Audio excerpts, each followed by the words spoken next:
We find that our teenagers, more so than our younger patients, tend to struggle most with change in their appearance, isolation from their peers, and the lack of independence that comes with treatment.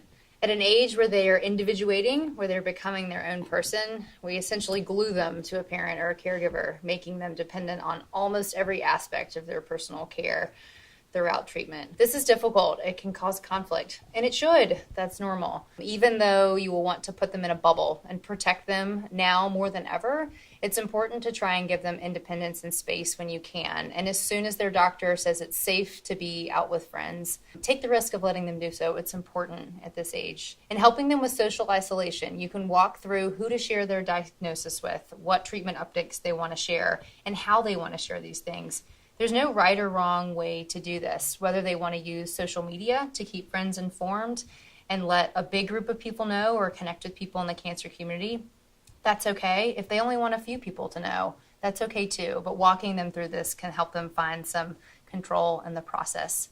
This is an age where teenagers are developing their identity as people. They had thoughts and plans of what things would look like, and trying to incorporate this new diagnosis and what this means for them is a tricky task. They may not take it on right away, but you may find that over the course of treatment and as they go back to school and back to work and reintegrate into their lives, that they find themselves transitioning to different friends or different interests as a result of their cancer diagnosis and treatment or managing their chronic illness.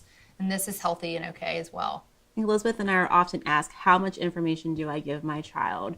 I think this is very dependent on your child and your adolescent. You will ultimately know your child best. So some kids will ask many questions and others may not ask any questions at all. This may reflect just who they are as a person and may not necessarily reflect how they are coping with the illness and the treatment. Some kids like all the details. Other kids just like small amounts of details at certain periods of time.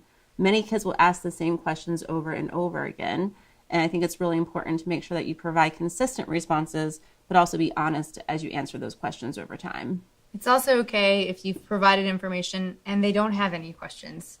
Oftentimes kids are processing this at a different rate than we do as grown-ups, and the questions may come days or weeks later at times you don't expect.